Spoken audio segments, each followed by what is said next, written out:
Ciao amici! Oggi ci troviamo a Wineglass Bay, una delle top 10 delle spiagge più belle in Australia. Siamo alla base di partenza, stiamo per cimentarci in una camminata di 6 km più o meno. Saranno più o meno 3 ore di 3, cammino. Sì. Scaleremo la montagna, quindi vedrete insieme a noi questo percorso per raggiungere questa baia che è raggiungibile solo attraverso questi walk trail. È necessario un pass, sì, che è possibile acquistare in tutti gli information center del posto o per chi prende il traghetto sul traghetto. Potete comprare quello singolo che costa $24 oppure prendere un pass che vale per 2 mesi per tutti i parchi nazionali in Tasmania che costa $60. Noi vi mostreremo le immagini di queste avventure, vi mostreremo chiaramente anche la Wineglass Bay. Ci vediamo dopo.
Hi!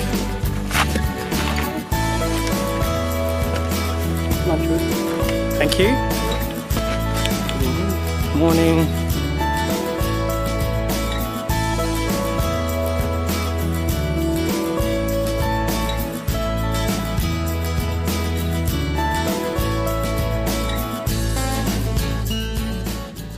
E questa è Wineglass Bay, una meravigliosa spiaggia all'interno del Freycinet National Park che si trova più o meno nella zona sud della costa est della Tasmania. Il percorso dal parcheggio alla spiaggia è di circa 4 km e a metà strada troviamo il lookout, dal quale possiamo ammirare la spiaggia e anche Hazard Beach. La difficoltà del percorso noi diremmo che è medio-alta perché ci sono veramente numerosi scalini e parecchie formazioni rocciose che rendono un po' più complicata, diciamo così, la traversata. La particolarità di questa spiaggia è la sabbia di quarzo.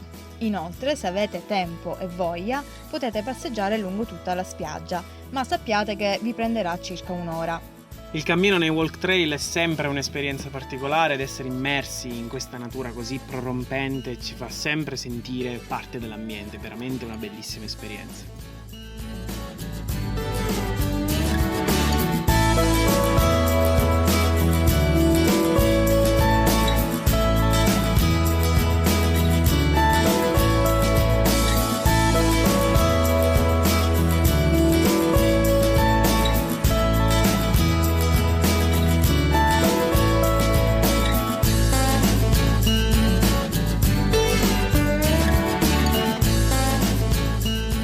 Dopo Wineglass Bay che avete visto nelle immagini è la volta di Hazard Beach.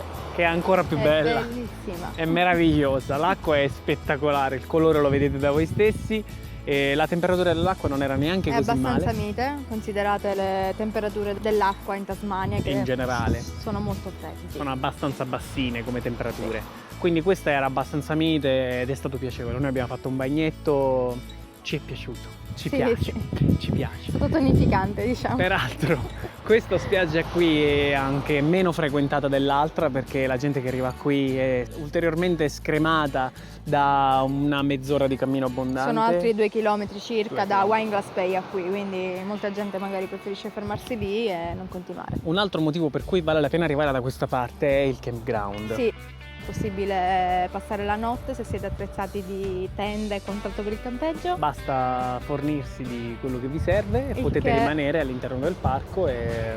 Sarebbe molto utile perché i walk trail sono veramente tanti e un solo giorno non basta per farli tutti. L'isolotto che vedete alle nostre spalle si chiama Refugee Island ed è parte di questa baia che è tutta di questo colore indescrivibile, ragazzi.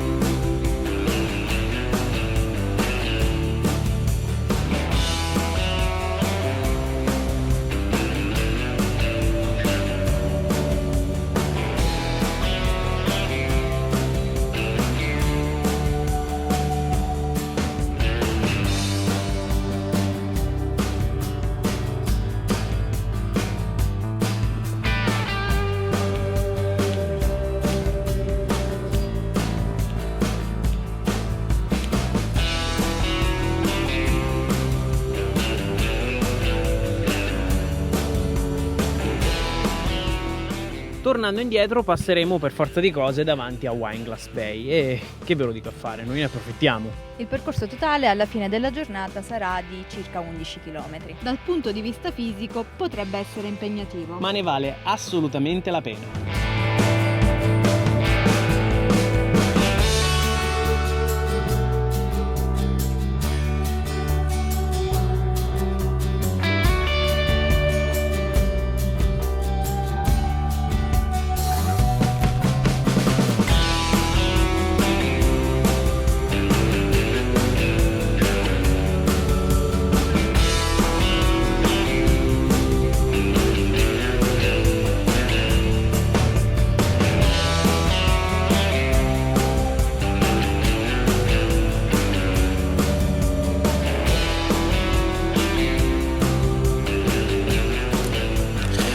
Buon mattino.